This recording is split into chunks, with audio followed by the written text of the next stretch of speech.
On a quiet afternoon in the French Alps, cyclists climbed a narrow forest road above Lake Annecy. It was a kind of place people travelled to escape noise. There were mountains, trees, and the soft hum of tires on asphalt. And then, around a bend, someone saw something that did not belong there. A car. Engine off, doors open, bodies on the ground. Within hours, the area would fill with police, helicopters, and international media, because whatever had happened there was deliberate. Welcome back to Closing Crimes. Something different today.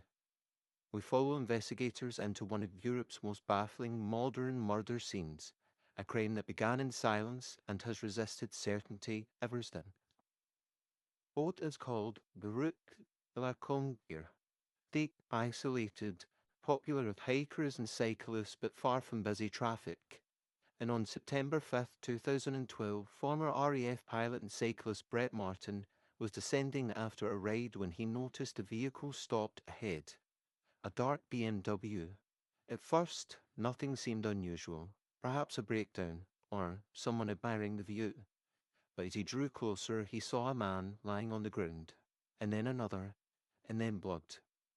Martin later described a scene of confusion, trying to understand whether one was alive, whether help could still be given.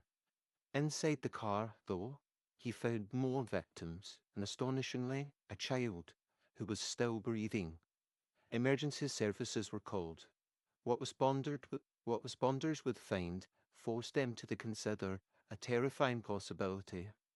This had not been an accident. Or people were dead. Two adults inside the vehicle, another man nearby, apparently a cyclist who had arrived at the wrong moment, and a woman outside the car. All had been shot. The precision suggested control. Investigators quickly realized they were dealing with something more sudden than violence. This looked organized, targeted, but targeted at who? The family or a witness? A second child, younger, was not immediately found. Only later, during a more careful search of the vehicle, did officers discover her hiding beneath her mother's skirt, alive, silent, having remained unnoticed for hours. The survival of the children would later become both a miracle and a complication. The adults in the BMW were identified as members of a British Iraqi family on holiday. Driver was Saad Al-Hili, an engineer living in Surrey. With him were his wife, Iqbal's mother, and the couple's two young daughters. By all appearances, they were tourists, camping nearby and enjoying the landscape. Nothing in the early hours suggested why they would be the focus of such violence. Yet the method of attack unsettled authorities. Multiple shots, close range, efficiency. This was not random rage. Whoever had done this had come prepared. The word spread, the case expanded beyond France. British authorities joined the investigation. Iraqi history became relevant. Journalists dug into family backgrounds. Speculation grew quickly. Was this terrorism, a political killing, or a professional hit? The setting added to the intrigue. A quiet alpine road felt impossibly far from international intrigue, yet the victims' identities pushed investigators towards larger impossibilities. And still, basic questions remained unanswered. Why here? Why now? Among the dead was Sylvain Molière, a local French cyclist. He had no obvious connection to the family, no known reason to be involved, which created two competing ideas. Either he had simply arrived at the worst possible moment, or he had been the intended target. Both explanations carried problems. If he was random, why such thorough violence? If he was central, why kill the entire family? Investigators stood at crossroads. Evidence at the scene painted a complicated picture. The car suggested a family outing, not a meeting, where holiday items, personal belongings, and normal traces of travel. Nothing screamed conspiracy, yet the attack did. Witnesses' reports, ballistic details, timing all hinted at someone who had thought ahead. The contrast between ordinary vacation and extraordinary violence made the crime hard to frame. It refused. Peace resists simplicity, it often resists solutions.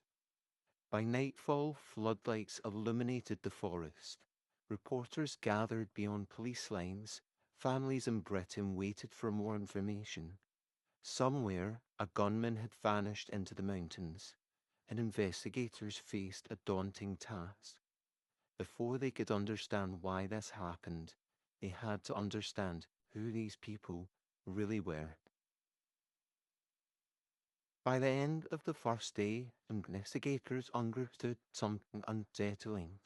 There was no obvious explanation, no robbery, no known threats, no immediate claim of responsibility.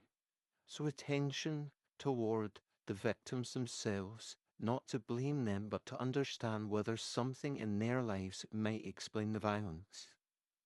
For example, the father, Mr. Healy, became central. Who was he beyond a tourist? What pressures, disputes, histories make travel with a man, even on holiday? Reporters and detectives began the slow process of reconstructing a life. In Surrey, police examined Sad's background. He was an engineer with a technical career, described by many who knew him as intelligent and private. But beneath the routine details of work and family, tensions began to surface. There had been a long-running dispute involving inheritance, arguments over property, money, and responsibility following the death of relatives. Nothing violent, nothing extraordinary in isolation, but yet after Aneccy, every disagreement acquired new weight. Could bitterness travel across borders? Could resentment harden into something unimaginable? There was a line of inquiry investigators could not ignore. Mr. Lee's brother became a figure of intense scrutiny. Media quickly painted narratives of rivalry and anger. He was questioned, arrested at one stage. The story felt almost too perfect. Inheritance, brothers and old wounds, but investigators are not novellers.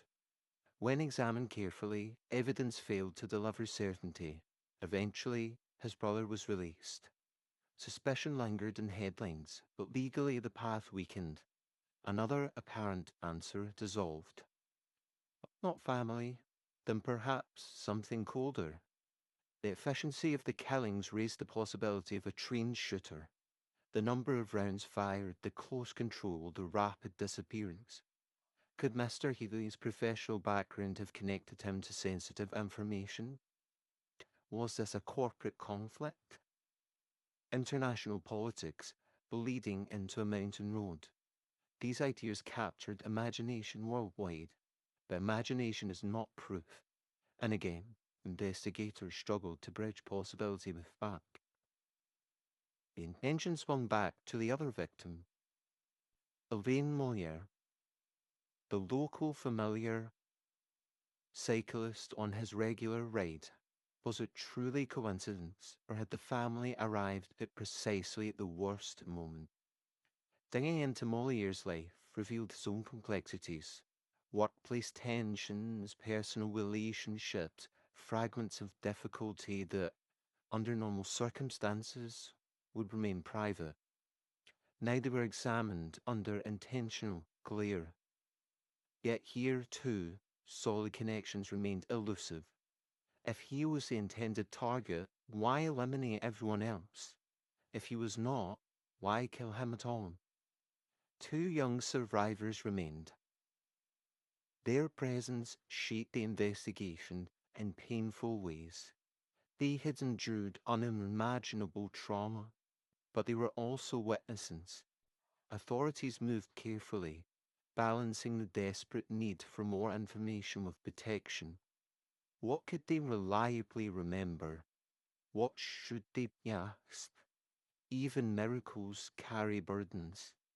Time can sharpen investigations, but it can also erode them, and witnesses' memories fade, especially if they're younger. Physical evidence becomes harder to reinterpret and the public attention moves elsewhere. Yet the Annecy killings refuse to disappear. New theories surface, and new persons of interest emerge. Old evidence was revisited, but with modern techniques, and each development promised movement. None delivered finality.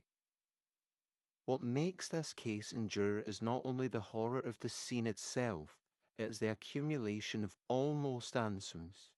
A dispute that might matter, a, a professional life that might connect, a coincidence that might not be a coincidence.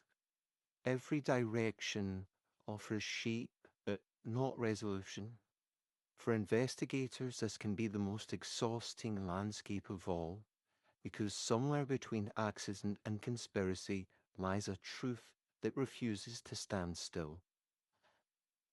I'm going to ask you this. Return to that road, return to the trees and the incline and the beautiful view and the cyclist coming round the bend. Nothing in nature suggested history would pause there. Yet it did. 4 lives ended in minutes.